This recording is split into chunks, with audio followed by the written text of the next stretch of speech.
नमस्कार।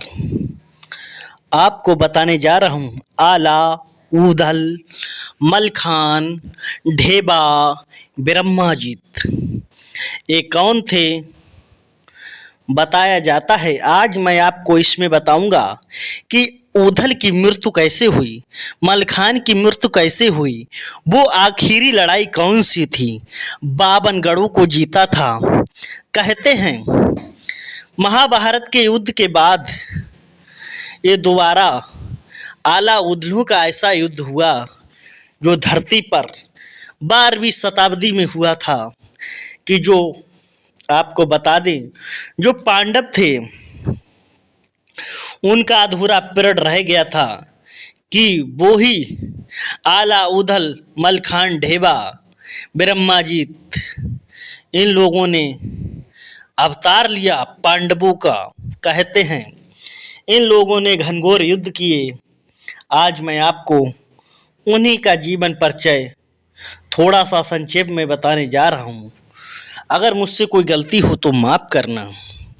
काव्य कवि ने लिखा है जगत जननी कि जो महोबा के राजा थे परिमाल,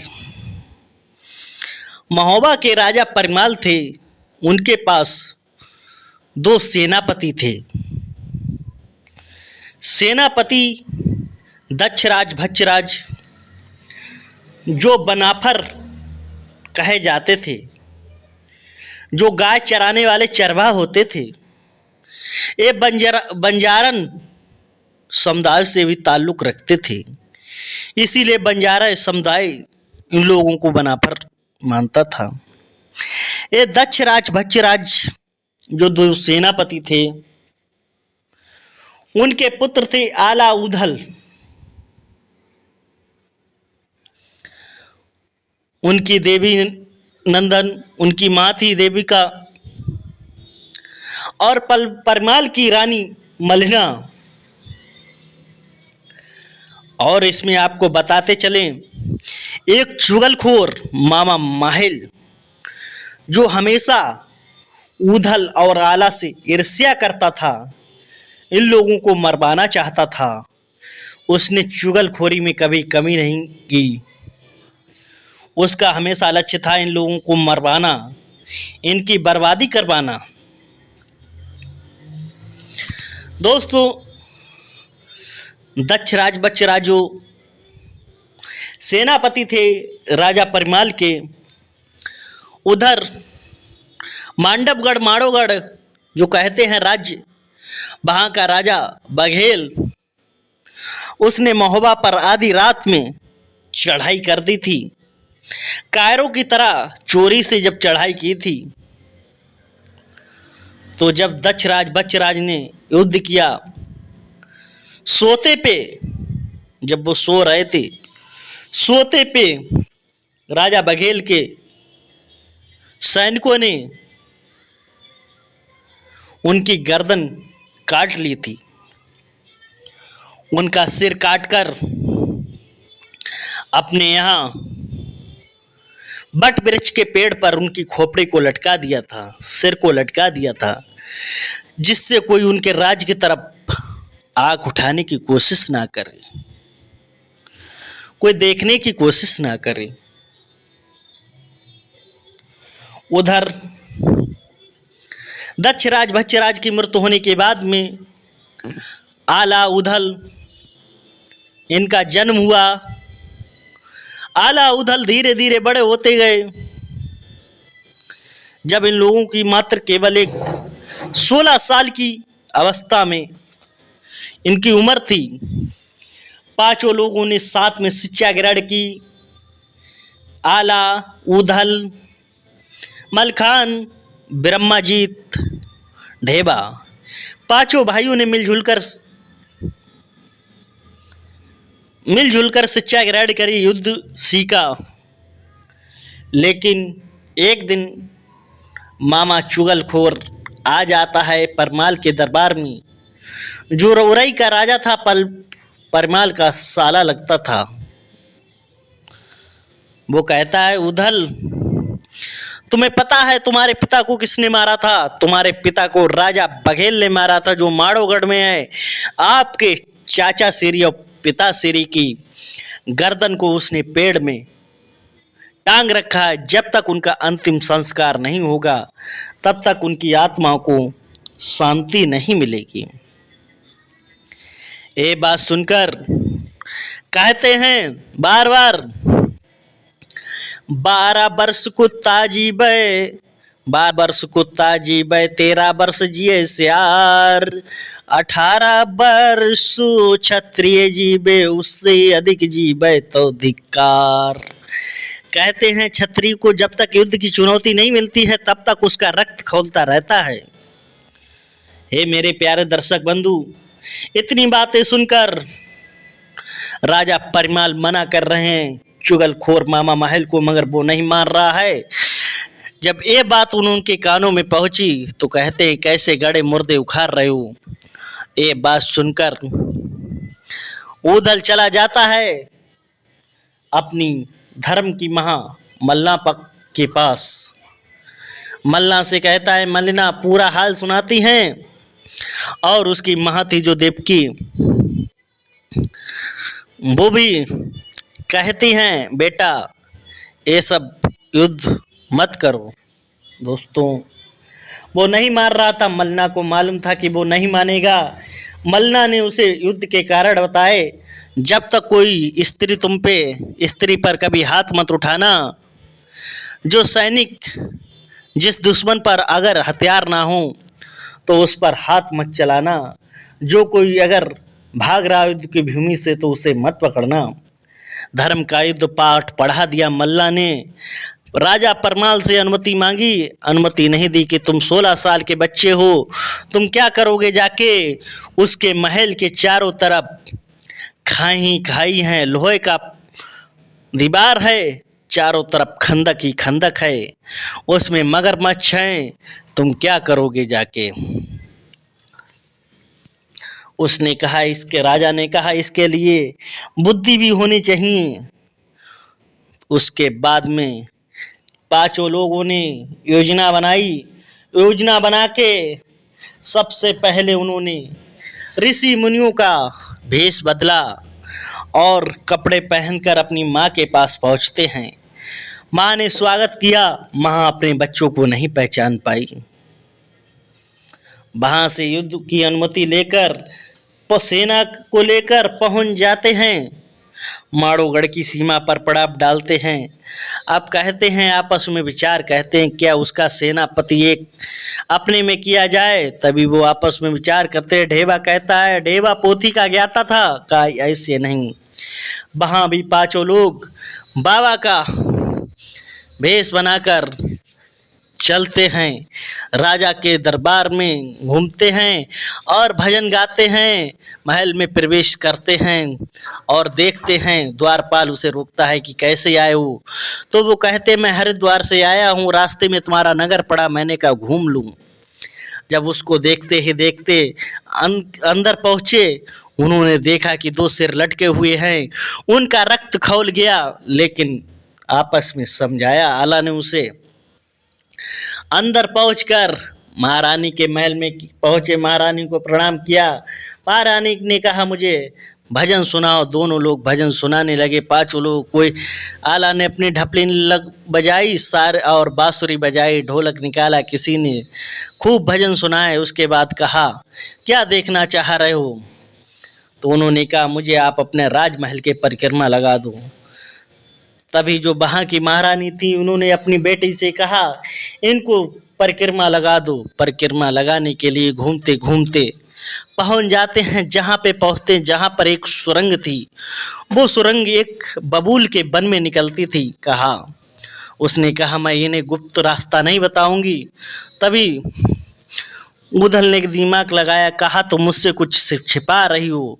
कि नहीं छिपा रही हूँ। तभी वो राजकुमारी कहती है, मैंने तुम्हें पहचान लिया, तुम उधल हो। तो वो उधल कह रहा है, मैं धिक्कार हूँ, मैं पहचान गया है, तुम जो चाहो वो कर लो। मैं तुम्हारे पापा की तरह कायर नहीं हूँ। तुम्हारे पिता ने सोते वक्त मेरे चाचा और पिता की गर्दन काटी थी, मैं उसका बदला लूँगा। आला उदल कह रहे हैं। वहीं से राजकुमारी से घनघोर युद्ध होता है। युद्ध में धर्म का पाठ पड़ा था, उदल ने उस पे तलवार नहीं चलाई। आखिर में वो मूर्छित हो गए। मूर्छित होकर आला उदल की वो मदद करने लगी। धीरे धीरे उन्होंने कूच कर दी और आखिर में कहा एक किला छोड़ो। राजा को पत्र भेजकर बघेल को कहा किला छोड़ो नहीं तो युद्ध करूं। अब भाई कूच करवा दी। राजा बघेल से आला उदल पांचों लोगों का युद्ध होने लगा घनघोर। राजा का लड़का था सूरज और एक करिंगा। करिंगा राय ने जो गर्दन काटे थी दक्ष राज की, और उधर उधल आल्हा ढेबा, पांचों लोगों में घनघोर युद्ध होता है। युद्ध होकर दोस्तों पराजित होने लगा। करिंगा भी मर गया, सूरज भी मर गया। अब राजा ने तत्काल बनाई, क्योंकि उसके पास जो दो जादूगरनी रहती थीं, उनके पास देवी की सिद्धियां थीं। कहा अब बताओ क्या करें। उन्होंने कहा राजा ने कि सिद्धियां वो कह रही हैं जादूगरनी तुम चिंता मत करो। जैसे ही देखा उदल ने कि वो आ रही हैं, तुरंत उनका जूड़ा काट लिया। उनकी जो जादू की पिटारी थी वो बंद कर दी। दोस्तों राजा बघेल का भी गर्दन उन्होंने मार डाला और माड़ोगढ़ का नाम निशान मिटा दिया। और राजा बघेल और करिंगा की उधर क्या होता है, घनघोर युद्ध होता है। उधर मामा महल वहां पर भी चुगलखोरी के लिए नहीं हटा। तुरंत वो पहुंचता है महोबा में और कह देता है उदल को राजा ने मार दिया। उधर ये बात सुनते हैं, तुरंत एक दूत करिंगा की गर्दन को लेकर थाली में पहुंच जाता है परमाल के यहाँ। जब ये बात पहुंचती है महोबा में हाहाकार मच जाती है। जीत की तराई तराई होने लगती है। जीत का माहौल हो जाता है, खुशी का माहौल होता है। जगह जगह ढोल और लंगाड़े बजने लगते हैं। जब ढोल और लंगाड़े बजने लगते हैं आला उदल की जय जयकार होने लगती है। दोस्तों धीरे धीरे कहते हैं माता के सिर चरणों में गर्दन रख दी। माता से कहा मैंने आपकी पूरी करी प्रतिज्ञा। कहते हैं जो अपने पिता की बैरी का हत्या का बदला ना ले उसका मांस गिद्ध भी ना खाएं।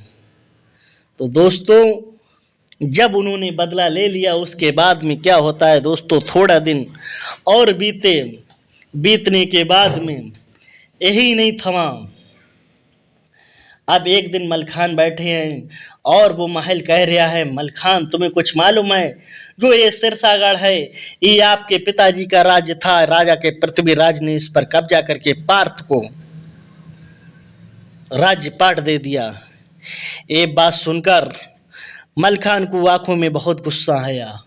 मलखान ने तुरंत राजा परमाल से पूछा ये बात सच है। राजा परमाल बोले कि क्यों तुम गड़े मुर्दे उखाड़ रहे हो। ये सब बात बाद में उन्होंने रानी महारानी मलना से पूछी जाके। माँ से माँ ने कहा सच है। तुरंत मलखान को ने तुरंत सेना को कूच कराया।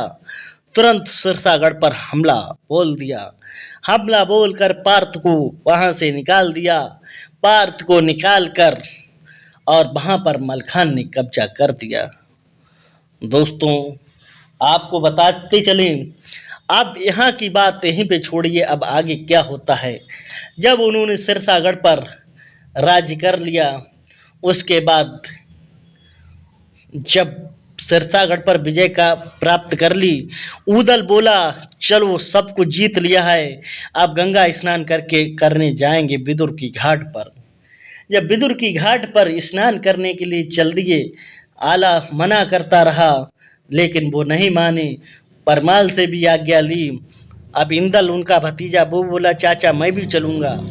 और उधर आला की पत्नी भाभी उदल की वो भी गई। उधर दोस्तों कहा समझा के मत जाओ, वहाँ हमारे शत्रु आएंगे, पृथ्वीराज जैसे राजा आएंगे। पृथ्वीराज से आप भाई विदुर की घाट पर पहुँचे। उधर बल्क बुखारे के राजा अभिनंदन की जो पुत्री थी हंसिया मालिन के साथ चित्ररेखा आई थी। चित्ररेखा ने उसको इंदल को देखा, अपने मन में बसा लिया, उसका अपहरण कर तोता बनाकर अपने राज्य में पहुंच गई। उधर भाई इंदल जो उदल था वो परेशान होने लगा और ढूंढने लगा उसे। जब अपना भतीजा नहीं मिला, उधर जो था मामा माहिल, वो तो भड़काने में लगा हुआ था। मामा मलिखान ने, जो मामा माहिल था, वो तुरंत मौका का फायदा उठाकर आला के यहाँ पहुंचा। महोबा आला से कहा, तुम्हें नहीं पता है, तुम्हारा भाई तुमसे जलता है। तुम्हारे भाई ने आपके लड़के इंदल की गर्दन काट कर उसे गंगा में बहा दिया। तभी आला कह रहा है, ऐसे तुम कभी नहीं हो सकता है, मेरा भाई बहुत चाहता है। उधर से उदल आता है और कहता है, भैया क्षमा कर दो, क्योंकि आंखें भरी हुई थी। आला क्षमा नहीं करते हैं और सत्य में महारानी कहती हैं, सच भैया आ जाएगा बेटा, चिंता मत करो। लेकिन आला ने एक भी नहीं सुनी, उदल को बाहर निकाल दिया और इतना मारा और जल्लादों को हुक्म दिया कि जाओ उदल को मार आओ। उधर महारानी मल्ला जल्लादों से कहती है, इसे मारना मत, हिरन की आंखें निकाल कर ले आना। जब ये बात सुनी, उदल धीरे धीरे भैया चलता है अपनी ससुराल नरबड़गढ़ में पहुंच जाता है। उधर मकरंद को सारी बात बताता है। मकरंद कहता है, जीजा चिंता मत करो, मैं पता निकालूंगा इंदल का, क्योंकि जो उसकी सास थी मकरंद की, जो माँ थी, वो माता देवी की भक्त थी। देवी से उन्होंने पता लगाया कि जो बल कुखारे की रानी है चित्ररेखा, वो उसको सुआ बनाकर रहती है। अब मकरंद और उधल पहुंचते हैं, उसको चिट्ठी देते हैं राजा को, तुरंत लड़ाई प्रारंभ करते हैं बल पुखारे में। तभी राजा कहता है, मुझसे क्या गलती हुई है? तभी वो लग कहते, तुमसे गलती बहुत बड़ी हुई है, क्योंकि तुम्हारी बेटी ने मेरे भतीजे को अपहरण कर लिया है। राजा कहता है, अभिनंदन की मुझे नहीं मालूम था इसके बारे में। तुरंत अपनी बेटी चित्ररेखा को बुलाता है, इंदल को अपने हाथ में पकड़वा देता है, इंदल को उदल के समक्ष रख देता है, कहता है जाओ। तभी चित्ररेखा कहती है, मैं इंदल को चाहती हूँ,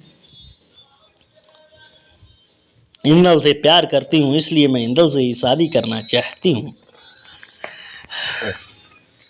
तभी उदल बोला, चित्ररेखा मैं तुम्हारी शादी कराऊंगा 1 महीने के लिए, 1 महीने की मुझे मोहलत देखो दो, ऐसी चोरी से नहीं बारात होती है। देखिए मोहब्बत में क्या हो रहा है दोस्तों। उदल मलखान के पास आ जाता है, मलखान को सारी बात बताते हैं।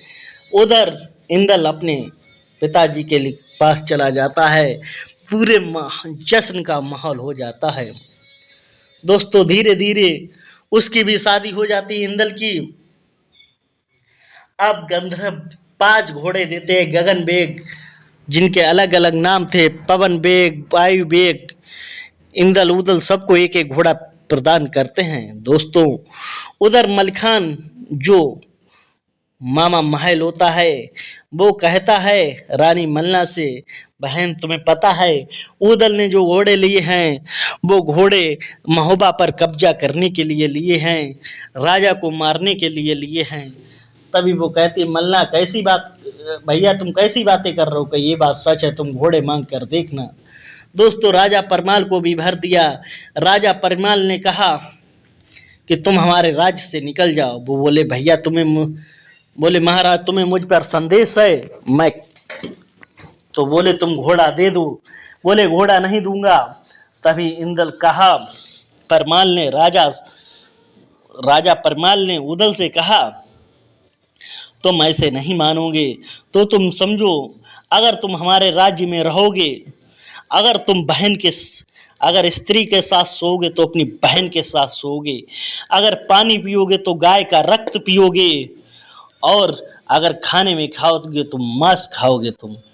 ये बात सुनकर उदल बहुत परेशान हुए। दोनों आला उदल चलते हैं दोस्तों, चलते चलते पहुंच जाते हैं कनौरी जी राय के यहाँ। राजा जयचंद्र सूचना देता है, दूत जाता है, उनको स्वागत आदर सहित आला उदल को ले आता है। आला उदल को ले आता है, उनका स्वागत करते हैं दोस्तों। उसके बाद में होता है क्या, आराम से रहने लगे। उधर मामा माहिल अपने महुआ राज्य को तस से मस करना चाहता था। वो पहुंच जाता है पृथ्वीराज के पास। पृथ्वीराज से कहता है, इसमें महोबा पर चढ़ाई करने का बहुत अच्छा अवसर है, क्योंकि तुमसे सिरसा का राज्य छीन लिया था। और उधर बेला की शादी हुई थी जबरदस्ती, और उधर बेला भी अपनी ससुराल नहीं पहुंची थी।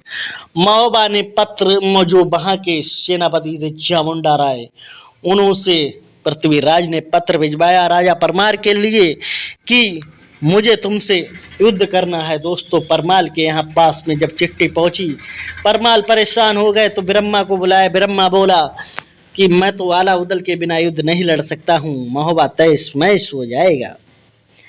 अब ये बात सुनी, राजा ने कहा मुझे 15 दिन का टाइम चाहिए। दोस्तों, जब 15 दिन का टाइम चाहिए, अब भाई राजा परमाल एक दूत को भेजते हैं और स्वयं जाते हैं कनौजी राय के यहाँ।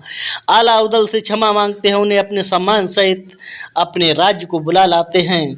उसके बाद में पृथ्वीराज कूच करता है दोस्तों महोबा के लिए। उधर महोबा की सेना भी तैयार होती है। अब ये घनघोर, क्योंकि 52 गढ़ों का युद्ध उन्हें जीता था, ये घनघोर युद्ध था। मामा महल की वजह से, मामा महल, मामा सकनी, मामा मारीच, मामाओं की वजह से देश में बेड़ा गर्क हुआ है। दोस्तों, अब ये घनघोर लड़ाई थी, आखिरी लड़ाई थी।